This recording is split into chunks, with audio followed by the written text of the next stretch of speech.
I believe you predicted Cowana for this one, right? I have predicted Cowana. For coming into it, it was a really hard game to call because I think if they've realised what they've said and they've figured it out, they've got themselves on the right path again, this could be a really intense game.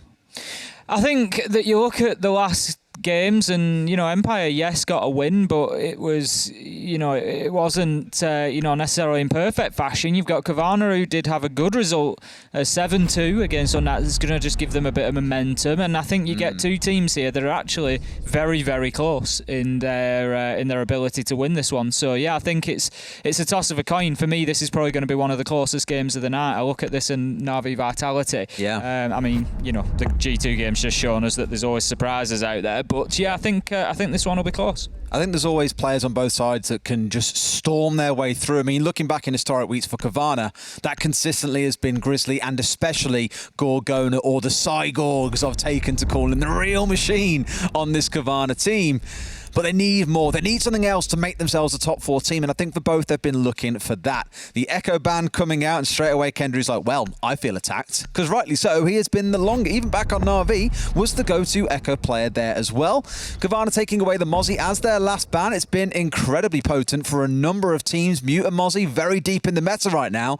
I love those last 2 bans. I dare say that might be the first Mozzie ban that we've seen in Stage 2. I'll have a look at the stats as we roll through, and I'll pull that one up. But I think it got banned last week, or maybe in an APAC. I can't remember, but it was definitely banned last week. I'm not sure if we've seen it banned inside VUL, but I will have a double check as the game progresses, and we'll have a look when we get a little bit of downtime maybe. But round 1, we are heading into this one. It's going to be Empire versus Cowana. It's going to be, interestingly, Des, remember back to our discussion at the beginning of the night, those map stats. 70% win rate for the defenders on press and lobby, and I suggested we might see it start to become a primary site for a few of these teams, and coming straight out of the gate, Cowana are going to take us to press and lobby. Now, you know what they've been doing, mate? They've been sat there in the pre-show. They have watched it intensely. Like, Ace is dropping some knowledge bombs today. We need to listen to what the man's got to say. He's giving us the advantage, and apparently press and lobby is the answer. So that is where we're starting. Kendrew, going instead of no longer having the Echo on side, is going to play on the Clash. Something we saw employed on this map last week by Secret in their matchup. You had Packball playing that a lot in the basement, but something a little bit different here. We're going to see it brought along for this first floor site. Kendrew and Grizzly up on the top floor, just getting those reinforcements in place. So we are going to see a presence inside a meeting, which is absolutely no surprise at all. It's exactly what we would expect. My interest comes with the rest of these defenders. When I spoke about this site earlier, we highlighted that a lot of the hold actually comes from the console and bathroom end of this top floor, and they're just trying to force the attackers to extend all the way across the top floor, wasting as much time as possible, but then also having to somehow lock down those yellow stairs and prevent the flanks coming back through, and it's something that teams haven't really been able to do as of yet. One thing I do find funny is it was Joystick who was like, Joystick and Doki have been 2 of the players who in EUL have been like, Ash still good, still playing Ash, and now Dan's also back on the wagon as well. And the aggressiveness in this lineup already, the Zofia, the Ash, and the Iana all together, the 4 frags they've got on side, they've got loads to play with here in terms of explosive aggression. So for Cowana, it's going to be bracing yourself for that once Empire pull the kill trigger and go for broke. As it stands right now, taking themselves inside of admin. Very kind of typical thing coming out for Empire. Can't really think of too many times I've seen them assaulting into yellow. Their focus is often off towards the east instead. So knowing that, Cowana should have some kind of adaptation, and knowing that you've got the Clash on side, that is one such adaptation that can help you. You've got Kendrew here actually holding in towards Copy, because normally if you have something like a Hibana on side, which isn't currently present, you'd have them push through Copy, get this meeting wall open and start threatening the player that is sat inside of meeting. But as it stands, it's only Kendrew up here actually. I don't think there's another player currently holding inside of meeting. They've said, yeah, forget about that. We'll just drop down. Instead, they've got Grizzly playing on Spiral and Sloth playing inside a Connector. A different hold, but enough that you're not conceding meeting over to the attackers. Absolutely that. The thing is, whilst Sloth is active in Connector, in console, in bathroom, anywhere around that side of the map, as long as he's active on that west side, you can't confidently take control of meeting. You got to go and kill him. You got to go and force him downstairs, because as soon as you start focusing on those vertical angles, he's just going to hit you on the flank. So you have to be aware of that, and Dan at present is. But they've got semi-control over meeting at the minute, possibly enough to risk putting the diffuser down. We'll see as the round goes on. But just very quickly, Des, as we head into this final minute, you were absolutely right. Mozzie was banned out on Oregon last week by Na'Vi. Strict away that mute Mozzie setup that we're so used to seeing. And here comes the running, because I think Empire has sat here now for a minute just like, well, where do we go? Where do we push here? Because they're not peeking us. No one's getting aggressive, so we need to be the ones to make the move. And apparently, it's the wrong move as Joystick and Scythe, they're both going down on front desk. Always, not too long following as well. We'll get a kill onto Grizzly. So in that 4 versus 3 now, as we hit those final 40 seconds or so, this is where the clash is really going to come into our own here. Can really make Empire sweat or fry, depending, of course, how you wish to describe the clash's impact. Dan is in and going for this challenge, but again, that clash is just going to make you struggle. I believe that Sloth holding back in console as well, so if he tries to get too aggressive on it, he's going to find himself going down. Gorgona finding one, finding two. That's what you want to see for Cowana, this adaptation to the top floor hold, leaving Empire rattled. 10 seconds to play. They've got to do what they can to put Kenny down, but it's simply not going to happen. Dan going to sit here and be fried until that time hits 0. What a great defensive setup from Cowana, and Empire did not have an answer. Great start for Cowana on the press and lobby site. As we suggested, it is defender favoured at the minute. It was 70% and it just went up. Cowana showing why that top floor is so important. It was interesting that Sloth was the first man to make that impact, as we said, not playing inside a meeting, but just holding back console, main desk, connector area, and just holding that and just waiting for that opportunity. You can't go in for the plant underneath whilst you've still got men active on the top floor looking to challenge. You have to be able to get a bit more control than Empire were able to. You had Gorgona sat in lobby as well the whole time. Don't forget, was never really challenged or forced out of there. So that 2K, as Empire kind of said, well, we can't plant on the front door. We haven't got meeting control. Well, they probably could have tried it, because equally, Cowana weren't willing to step a man inside. There wasn't anybody in there. That's what I mean, yeah. No one was actually playing the vertical angles, but it was the constant worry of, what if someone does? You just need, you feel like you need that control. And I personally thought Dan being on the meeting windows would have been enough, but clearly they disagreed and thought they had to come instead via Visa, get themselves down the hallway and try and come in, but forgot completely about the fact that Gorgona may be on site. Downstairs we go then, Ace, and what are your stats telling us about this one? Should we be worried? Well, we've had 12 plants and 2 retakes, so it tells us that it's been slightly more possible to get a retake. But it has been played far more often. It has been played. Almost double. I did look at it and thought, wow, that's crazy. The basement has got 2 retakes and the others have only got 1. But then you look at how many times it's been played. 32 times we've seen the... Almost double compared to 32 the others, times versus 23 for the others. But yeah, so we have seen teams getting that diffuser down, but it has been very possible for the defenders to fight back. Not every time, but to at least have an attempt going in there. So we're going to have some rear-sided pressure coming in from Dan, looking to get himself inside of Visa there possibly, and looking to support a push here that looks like Joystick might be getting himself into admin. So Empire are looking to take control of the entire map here, and they're quite right to do so, because they've got Sloth and Gorgona playing up on the top at the minute. They're just going to make challenges, and these are token challenges. They're not looking to take big gunfights here. They're just looking to slow down Empire and prevent them pushing in too quickly. It's a classic for Empire, and Cowana are reading into that where, you know, they will always start in admin and sweep their way across the top floor. If you can slow them down or inhibit them like they did in the previous round, then fantastic. You'll find yourself with a huge advantage as you burn towards those final 60 seconds. The problem is when you do try and contest them, they hit some nasty shots. They are a team that know what they want to get done, and they will gun you down if you stand in their way. That's a great opening kill onto Sloth, who had that big 2K from Connector in the previous round. Gorgona still holding tight. If he gets droned out here by Joystick, he's going to have to peel himself away. The drone's missed him. This could be an absolute freebie. Second time in a row. No way. Second time. Stands up, but Joystick wins it. Gorgona should be winning those, and he'll be scorning himself for that in just a few moments' time, I'm sure, because that should have been an absolute sitter race. Joystick will not be able to believe his luck there. Out goes the Nitro. Does find Joystick, who only had a slither of health left, but he's not going to mind that whatsoever. Taking Gorgona off the top floor and giving Empire the map control they needed was extremely important there, and what a kill it was, especially after that sort of sloppy drone work that had not picked up on Gorgona at the top of Spiral and gave him an opportunity. Gorgona will be kicking himself there. 4 versus 2 we find ourselves now, with Empire still looking to push. The breach isn't open yet. That's the one thing that's going against them. The mute jammer's still in place. We've got Kaid Electroclaws as well holding that garage door fast, but at this point in time, Empire are in a position where they could just rush site here, Des. They could, but you leave it a bit one-dimensional then and risk getting yourself burnt, and rightly so, Kenny is watching out towards this yellow door. They're starting to get that vertical control that will restrict him and force him a little bit further away, but by the looks of it right now, they really want to get this door opened up. In fact, I say that as at the exact moment Shepard backs away and goes, okay, maybe this isn't going to be a thing here. Yellow is going to have to be the play. Kendrew just relocating as those vertical holes start getting opened up. He knows it's going to pressure him. There comes in the first kill. Nice headshot onto Scyther.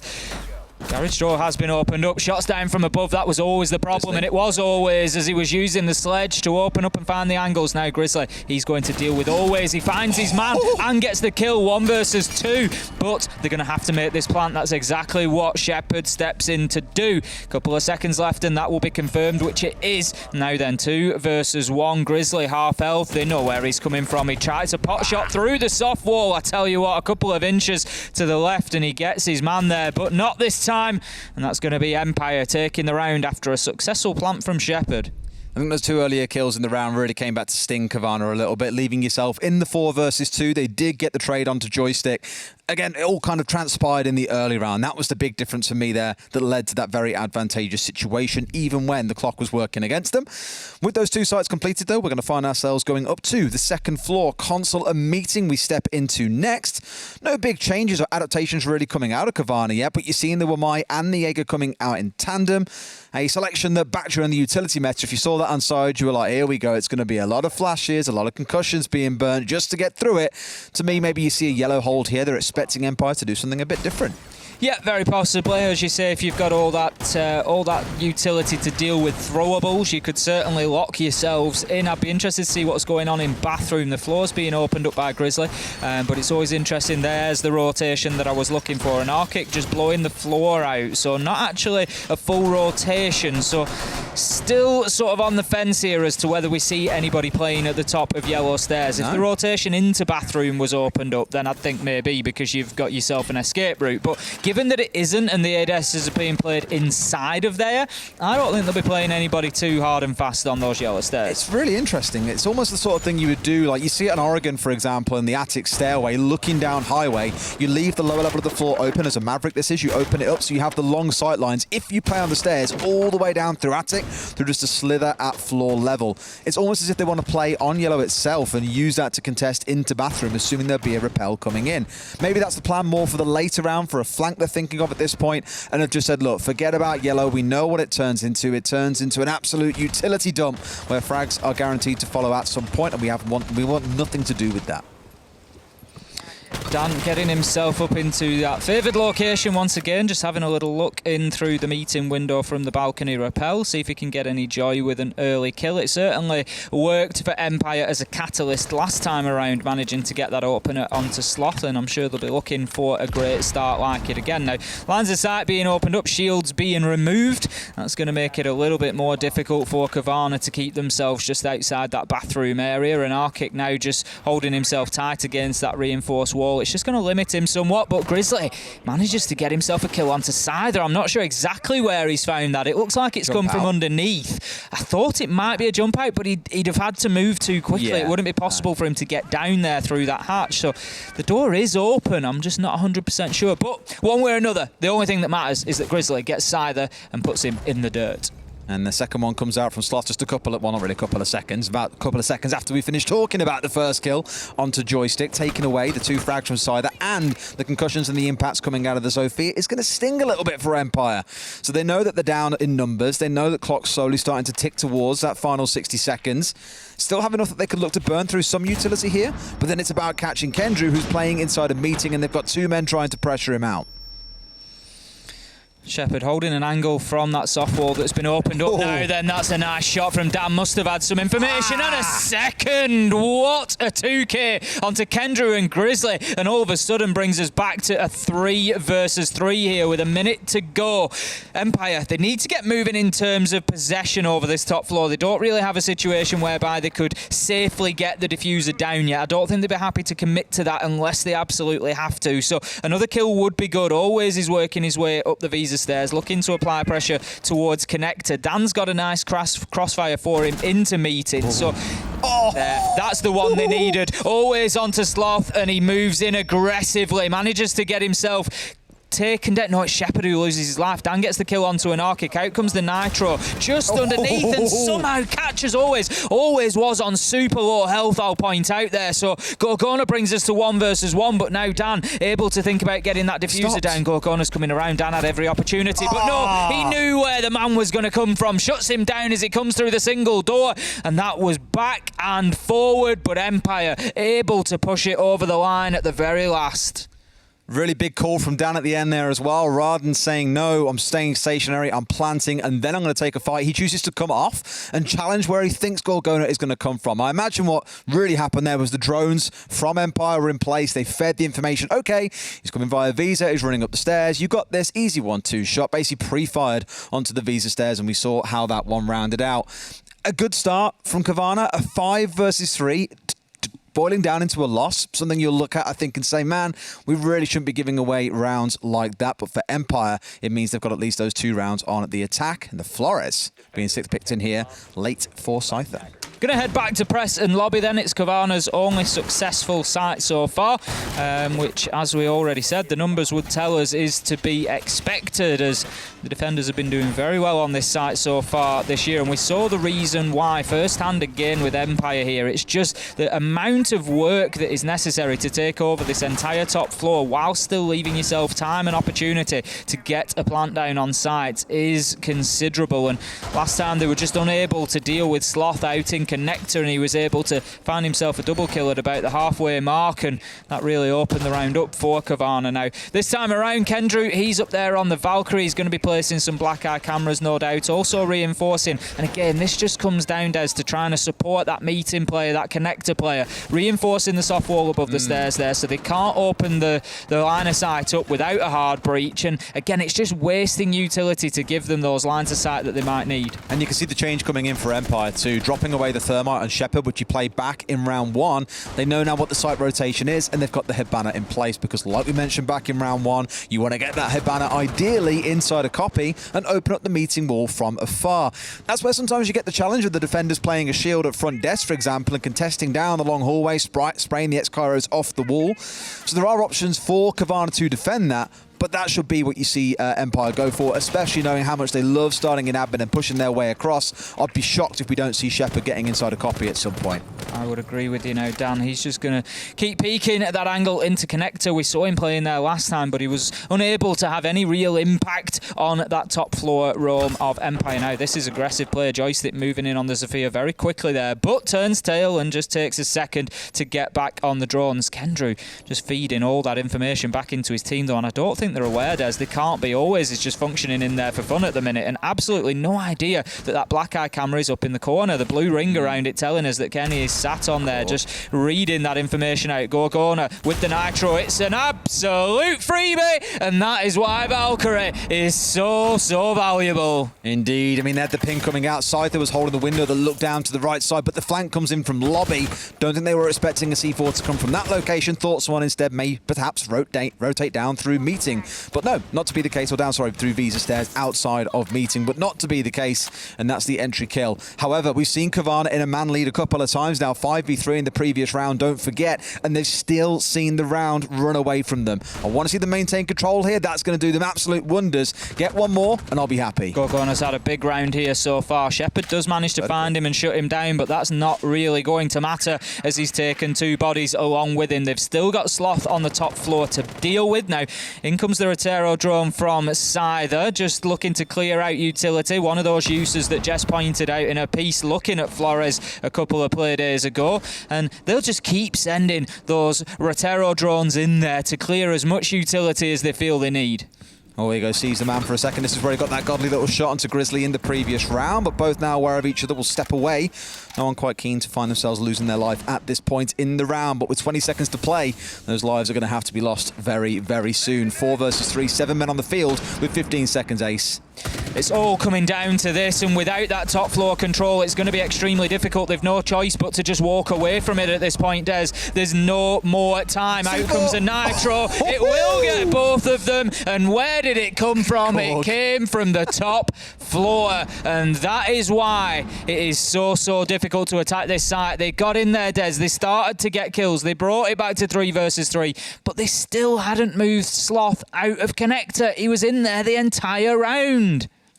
I don't know, when you get to that point where there's 15 seconds left and there's 7 alive on the field, you know it's going to get a little bit chaotic in the dying seconds. And I think Empire made the right call. We haven't got the full vertical control. I know we've just dropped someone through there and somehow he's alive. And they wanted to rotate both off, or all three, sorry, through into Piano and make the plant happen inside of there. But a wonderful floating C4 from above from Grizzly to get the 2K, brings things up to 2 apiece.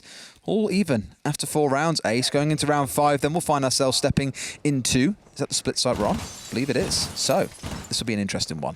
It certainly will. We've got Pulse coming in for Kendrew. Grizzly just takes a little bit of damage as he starts to make those rotations. Oryx able to dash through soft walls, of course, but will take a hit point reduction for doing so. So he's just lost that a couple of times, but won't be the end of the world for him. It just gives an option rather than necessarily having to use the shotguns, having to use the impact nades. It just frees up time, allows those operators to be off doing other things, and also just allows you to keep some of that utility in the bank as well sometimes. Now, I'm interested to see where Kendrew plays this time out. We've got, as the Pulse, quite often you will see him located down in Archives. Given that it is the site that we're playing on, it wouldn't surprise me in the slightest. He's going to be able to feed an absolute ton of information into his team as to where the push is coming from, and the push is likely to be coming. Oh, he misses his chance, Kendrew. Looking through that nice little drone hole peek onto the outside there, and Dan might not know just how lucky he was. Always comes down to the pixel points at some stage. Those close kills that you'll look back on in the dying moments of the round and think, just what if it had worked out a different way? One thing I did look at and was slightly, not so much concerned by, but interested by, is the fact that on the side of Cowana, there are only 2 C4s for this defense. Commonly, some teams will bring 3, 4. They'll stack up here just to say, right, the plane below. We've got a Mirror holding downstairs. We've got the Pulse down there. There's the Valkyrie. There's the Mute. And we just throw C4s as soon as they start trying to make a plan happen. But on the side of Cowana, relying on just 2. Not saying it's a bad thing. It could prove to be enough, depending on Empire's attack, as they're trying to deny them elsewhere around the map. Just a little bit nervous that you scuff one of your guys dies in a weird shot coming out from Empire. Suddenly, you've got no vertical denial in the site. That is a wonderful shot onto an Arctic who was getting a little bit bold onto that double door.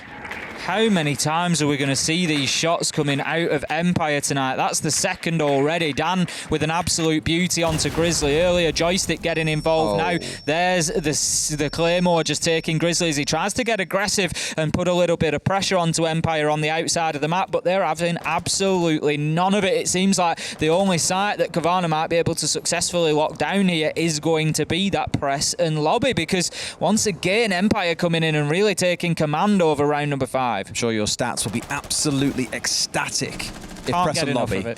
That just keeps on going to say, look, I've got to look at the stats. They're really important. Look at my spreadsheet. It's cool, isn't it? Sort of thing that Ace would say to me every single weekend. Let's see how things step up, though. Sloth trying to contest inside of admin. We spoke a few times this map already about how Empire love pushing inside of admin. So the right play sometimes can be to get up in their face and get a little bit aggressive. The more passive approach in previous rounds didn't work, and it's still not going to work here, even with a different tactic. 1 kill coming out. Kendrew, the last alive. Otherwise, it could turn out to be a flawless round for Empire, and one that they also sorely need if they take 3 attacking rounds in the half. Not a bad outcome at all. And Kendrew with that 1 C4 in pocket might make it work once, but can he do all 5? That's he's not going to have much of a chance here, to be fair, because also there's a reasonable amount of time, nearly 30 seconds left for Empire to just get him surrounded here and start taking those fights, get gun. There we go. I was just about to say get angles, get lines of sight, but always he had everything he needed. He'd moved downstairs, got aggressive, and finds the man at the bottom of the stairs. So Empire, they take the lead once again, 3-2. Cowana, they've not been in the lead since the very first round, which they won. They managed to tie level last time around at 2-2, but Empire cruising towards a 4-2 half here, you have to feel, because Cowana, they've not felt too close to shutting down any of these other defensive sites.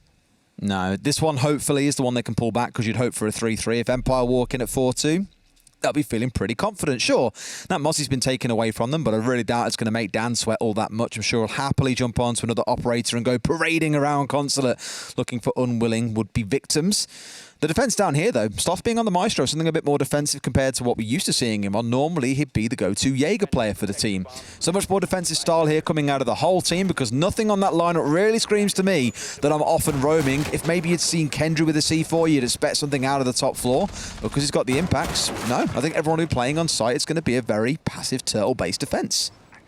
Well, we've got that hatch opened on the top floor, which might suggest otherwise, but we'll see where these final positions come in. Gorgona on the mute, likely to try and set up shop, possibly inside of the bathroom there, or he's at least going to prep it for being in there later on. Of course, the reason for the operators trying to hold this particular room is to try and allow them to apply pressure into piano, so it stops the attackers being able to just get themselves established inside of there and use those vertical angles that we saw Kendra fall foul of back in the last time that they defended this site. And we know just how chaotic it can get around bathroom as well. Players try and push in, shotguns come to bear.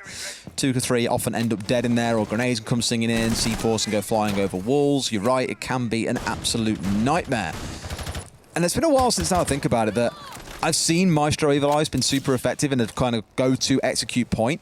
Normally what a lot of teams seem to be doing these days is trying to go a little bit more aggressive, trying to push into the back towards cafeteria, for example, to make any Maestro who would be in there playing on those Evil Eyes denying a plant feel a little bit more uncomfortable. Equally, some teams have tried destroying them from above where they have existed and not quite succeeded in that endeavour all the time. So we'll see what impact they have late in the round as to whether or not Sloth gets a little bit leery and wants to get a little bit scrappy. That is another word for us, by the way, leery, to discuss at some point. We've got Joystick just taking a few shots at a yellow ping through a soft wall there. Doesn't have any joy with it. Cowana at this point in time, a minute in, have still managed to maintain their full hit points across the board. Sloth just rotating through those cams. And again, there's so much information on the side of Cowana. It'd be remiss of us not to mention it, Des. We've got black eye cameras. We've got evil eye cameras. We've got a lot of information being fed back into these defenders. And we've seen how well they can use it already with the Gorgona Nitro only a couple of rounds ago. Now Utility starts to get dumped in here to try and get this garage wall open. It has been missed. Electrical is placed and that'll just be forgotten now, but there's going to be some work for Empire to do here if they want to get this open. Sider's going to move in on the Maverick. They do have that option, of course, just to burn the reinforcements off, but it is a dangerous game, as we've seen recently. He manages to actually get an angle through and they find that electrical and take it out. Now, I think it was coming from above as well with a potential 2-floor spray down. Not quite sure. After the 2 frags failed, they had to go in and start committing the Maverick towards it. And I think it's still electrified here as well. They've tried quite a lot to get rid, but just can't quite seem to clear out the second one. There we go. Finally, it's been cleared out. And Joystick starts out the killing with a kill onto Kendrew. A good start once again for Empire. 50 seconds left to go, so plenty of time if they can start getting that breach open. Shepard doesn't seem to be in too much of a rush at the minute. He's on the drones. He's just checking out what's going on inside of site rather than opening that wall immediately. We've also got Joystick with him, who's going to try to apply some pressure from yellow stairs. Now Cowana have got a really deep defence here. We can see all 4 of them in a line across security room and cafeteria, just rotating between the two, just trying to hold long angles, and they'll have Utility ready to bring to bear. They've got the Nitro of Grizzly, which will be hopeful in preventing a plant going down. There is a Toxic Babe canister that's come out. There's 2 there, but both in the wrong place. And Shepard, he's able to continue getting the diffuser down. It is successfully activated. Meanwhile, Dan gets a kill onto an Arctic, and this is looking tough for Cowana. This is textbook Empire. They did exactly the same against Secret last week in their attacks. Only this time round, Cowana were trying to be a little more aggressive on their defence. It was Patbull previously trying to play up against Pipes, who was cleared out, and then it was all too easy for Empire, but they've walked in here and made this look a bit more simple, even with the smokes raining around and the longer angle. Sloth finding one to fight back, but there's a double cleanup coming out of Empire. They take round number 6 and complete the half at 4-2. Empire looking pretty good so far on the attack, at least. It looks like we're going to have a little pause for a moment, as I would imagine that Cowana have called their tactical timeout. So out the slump, I thought in the first few rounds that was really starting to show, but as it's worn on, Empire have got stronger and stronger, and now that we've switched sides, this is where we're going to have to see Cowana get really creative, and they're starting things out here with a Lion and a Ying on side. We are moving into round number 7 then. It's going to be Garage and Cafeteria as the first defence for Empire. Cowana having all their success inside of Press and Lobby. Empire decide that the basement is the location for them to start things off here. Now then, both times Empire were successful when attacking onto this site, so you would imagine that they will sort of use that strength of knowledge of the site to try and hold things off here. They were successful in using piano both times, really. We had pressure from above that cleared electricals, and if you remember, there was the kill that came into Kendrew from above as well. So I feel for Empire, it's maybe a case of they know that they need to hold on to piano for as long as possible. So I'm interested to see just exactly how they go about that. You know, is it going to be aggressive play out in the map? We've got Dan up on the top floor at the minute. Joystick's just prepping the bathroom. But one way or another, they do need to hold on to piano, and I think that might just show us a difference when it comes to defending this site. The lineup from Empire is almost identical to what we saw out of Cowana in round 6, and we saw how passively they played that one. On the side of Empire, it's almost the exact opposite. You had the Mute running around on top floor, you had Joystick doing Malusi things, throw down your Banshees and disappear into the Nether, never to be seen again. You had Shepard playing on the Valkyrie, who I imagine was waiting to look for a potential top floor C4. We've seen a couple of them connect in the last couple of weeks, especially from the Russian teams. Admittedly, VP have played an awful lot of consulates, so you're bound to see one at some point. I really don't know if I like this spot or not, because as soon as someone knows you're there, you're just pincered in by a line of fire, and it's really hard to get out. Grizzly managed to pick up Scyther before Gorgona can be finished off. That's a massive play from Grizzly there. Gorgona gets downed on the outside of the map. Grizzly now manages to collect him as well. So that is fantastic cover of his teammate. Grizzly, unfortunately, finding himself downed as well. We'll have to see if Gorgona can repay the favour or not. Out comes the Nitro. Will be unsuccessful. Joystick does manage to find an R-kick, but Dan, he's not going to leave this window for love nor money now, Des. He's going to just get himself locked in. He knows there's an opportunity, and we are just in a serious standoff here between Gorgona and Dan. I really want to see him just throw himself out the window now and just go for it. You know a man's down, you know that he wants to get him up, so you know you're going to commit towards this, but the Candelas might just be enough there. Chasing him away at least for a split second, enough to get them back on the feet. So they've now raised each other once, both on 20 HP, a bullet's breath away from death. So we'll keep a close eye on those two as we move towards the later stages of the round, but it is still a 4 versus 4, at least for now. Cowana just looking to progress themselves into Visa here to be able to apply some pressure from the rear side. Dan and the Maestro of always holding angles there. Now Dan's just going to dip away from that fight after he gets picked up on a drone, as is always, but Dan's made himself a swift rotation there up into admin, just uses his shotgun to open up some vertical angles to allow him to challenge on towards that Visa window should Cowana try to push in through there. Sloth just being held at bay on yellow door at the minute, needs to be very careful as Shepard's got a nasty little angle there through the window of the black car inside a garage. Will manage to find a little bit of a shot onto Sloth, but this little back and forth continues. Honestly, I was going to say, you're waiting for one of these roamers around the map to come and join in this fight, and Joystick strikes with no cover for Sloth on the doorway, makes it all too easy. Always on the downstairs, finds one onto Grizzly, so suddenly the 4 versus 4 becomes a 4v1, as always doubles up his money and gets Kendrew as well. 1 versus 4 for Gorgona, still with 2 Candelas, still with the smokes in the back pocket. I really doubt I'll even find a chance to make good use of these 4 and execute, given the predicament that he finds himself in. Diffuser's cold dead on the ground, Dan peeking around the corner. This should be an easy step out here for 1 bullet to come into him from Shepard. Gorgona will fall, and Empire make it 5 and 2. Empire looking pretty good at the minute, and out of the 2, certainly the more likely to be taking this one. Cowana struggling to really get themselves into things. You feel like that first half when they were 2-2, it sort of felt like they had a little bit of a rough ride of it. They weren't really losing all the gunfights necessarily, but Joystick and co were just outplaying them. But now it just feels like that landslide has begun, and everything's going against them at this point. You know, they can't win. Sloth just getting baited into that battle there. I mean, is it really one that you're going to win? Are you really going to beat the man behind black car just peeking in like that? And it just took so much of his focus that it was an easy step out for Joystick. I mean, look at the difference to when Empire were attacking. It was Joystick and Scyther who were pushing down yellow after they'd come in through office and got that kind of benches area control, whereas for Cowana, no one had control of that area. The fact that Joystick can just appear halfway up yellow and get the free kill onto you on the door just goes to show how little map control Cowana had. And I remember back in, I think it was Play Day 2, commenting on a number of their attacks when they they were trying to plant inside a console, for example. I think it was against Vitality, actually. It was P4 with C4s coming in from below to stop them.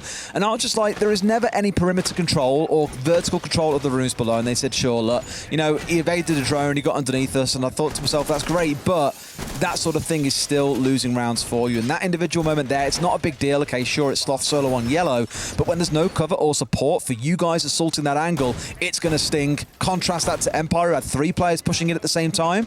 It's just a different ball game between the two teams at the moment. Getting aggressive on these windows once again, Empire, and they will lose out for it this time as Sloth manages to find a good opener onto Joystick. And Joystick's been going pretty well so far today in sport of always, and Dan, he's not had a terrible game, but maybe not his peak either in terms of kills, but it's still going to be a big start for Cowana. It gives them a real boost coming into this one. Nice advantage. They desperately need an attacking round on the board nowadays. One more for Empire, and it's guaranteed overtime as a best case scenario. I really hate highlighting individual players, really, and saying, you know, that's something that needs to change. But Kenny on 1 and 5 and an Arctic on 0 and 6, that's 1 and 11 between them. Neither really having the impact in the game that they need to be at this point. When you've got the frags inside for Kenny, you're hoping to find something. And sure, the odd wall might get opened up like it is by an Arctic here. But when Empire aren't worried about the threat that comes in from that spot, that means they can put their attention elsewhere, mainly towards the players like Gorgona and Grizzly, who've had good games so far, as has been the story of the stage. And Sloth, this game at least, is making himself visible, making himself heard. But again, you don't have this one big player like Dan on the other side who's going to step up and grab the game by the scruff of the neck and run forwards and give your team a few crucial wins. Sloth just trying to find an angle through for the breaching charge to take out this bulletproof camera. I'm not sure he's going to be able to get it. There we go. And it comes. He manages to find it. There we go. He's got his man. So Grizzly is now just freed up a little bit along with Kendrew on these windows with the potential to go in and think about getting a diffuser down. And it's just still a case of burning utility after utility after utility. But the connector is stacked with a man and they need to be careful. It's not him. It's exactly what I was saying 2 minutes ago. It's the man below playing inside a piano with a C4 on side. They try and make this happen. They're going to get stung big time. It's side the holding in. C4 comes out. It's stung them again. The planter has been killed by a C4 from below, and there is 0 threat inside a piano. Well played from Empire once again. Cowana maybe just not applying enough attention to the entire map there to know that that threat was lurking beneath. Sloth is at the top of yellow stairs, looks to push himself in. He's all alone now as Grizzly is found by Shepard, taking out the default cameras. His information will have been getting fed to the rest of the Empire team. There's a man gone underneath as well to make his life even more miserable here, and Sloth, he's just trying to find anything. He's juking, he's weaving, he's ducking and diving, but he cannot find a single man, and that is because Empire are playing this smart, Des. They are patient. They know they don't need to push. They know they don't need to peek. They can just wait for the opportunity to come, and it does. And look who it is to take it down. He's been getting kill after kill today. I'm going to sound like a broken record at this point, but again, piano. I touched on it previously that it really stung them in previous play days when they were getting C4'd whilst going for the plant, whether it was just inside the window or against the connector wall. They were being stung by it, and it has just got them again. Not once was Scyther threatened inside a piano. Steps across from Anti, gets the freest C4 of his life, and walks away with it for absolute free. Cowana, I don't know if it's this map or if it really transpires across all of them, but it's definitely been most notable here.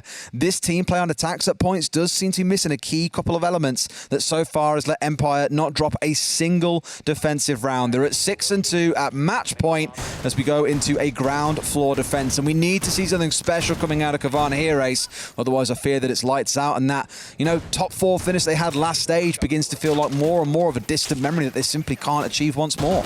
I love what Empire have done here with their site selection, actually, Des. We spoke about it coming in. They've gone through Garage and Console, which, you know, we know that attackers have a little bit more joy, a little bit more success on. And then now that they're at match point, they've already got 2 defensive wins under the belt, and then they take us to Preston Lobby.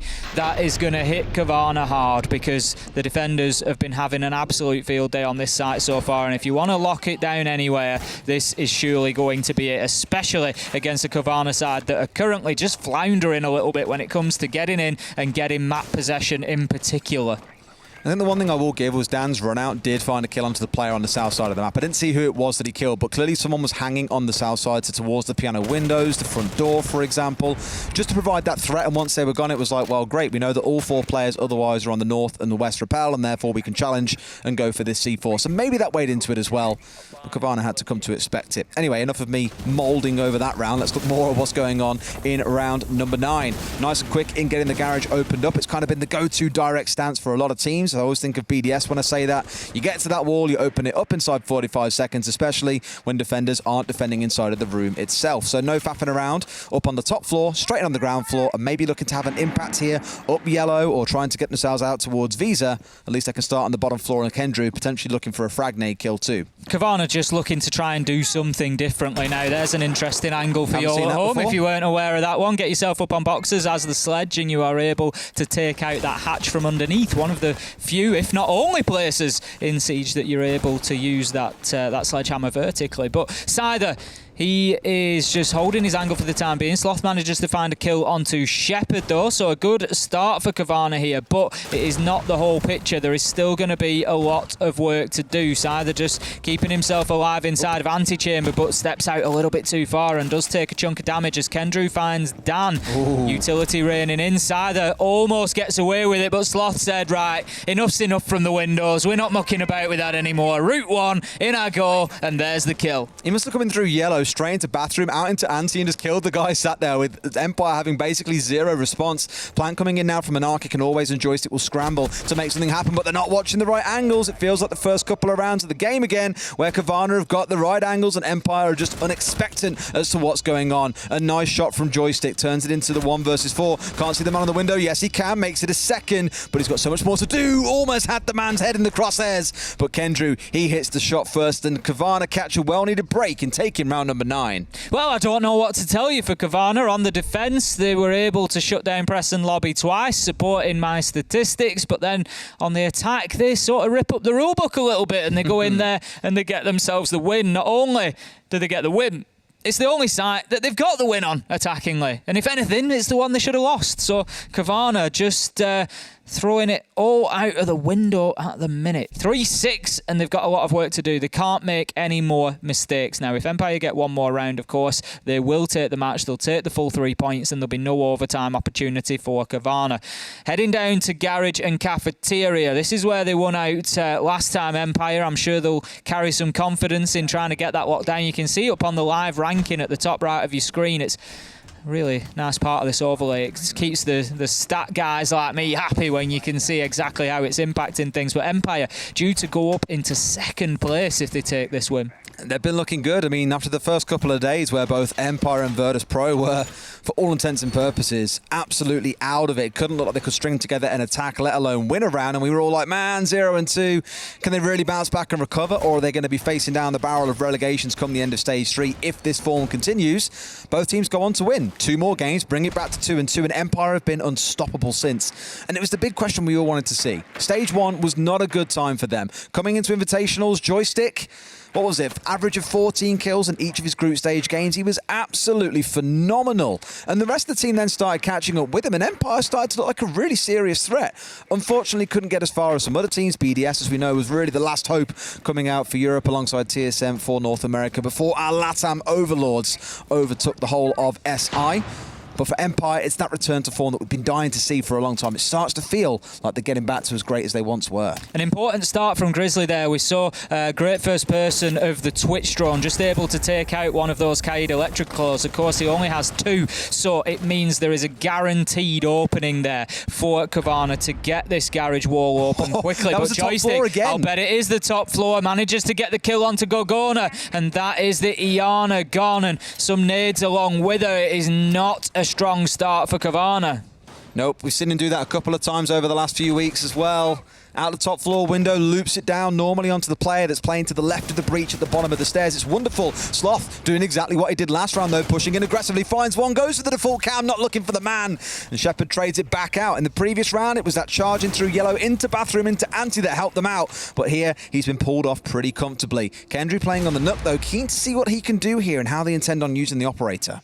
Well, they've got the breach open enough at least, so that gives them an opportunity. Just pinging out that Maestro cam there, the Evil Eye could cause a bit of a problem, could cause a nuisance if they try to go in and get the plant. They can't move it. Is on the knock, so he's going to just use that Hell Presence device to just remove his visual signature from any cameras, which will include that Maestro Evil Eye as Kendrew goes in to get the diffuser down. Smart play here. Now then, an R-kick is on the cover, and it's extremely important that he's successful, and he is. Killed going out of the window, though. Kendrew manages to take one with him, but it's 1 versus 3 now, and Grizzly not necessarily in an ideal position here. He can stop the man if he can get the angle, but I'm not sure he knows exactly where he is. The yellow ping is wrong. He's going to stick it side that wins it, and that just shows that if you get that diffuser down before your post plant is properly set up, it can be a nightmare to try and hold on, and losing both members before getting back out of that garage door was a problem. And I can't help but think that the size of the breach didn't help.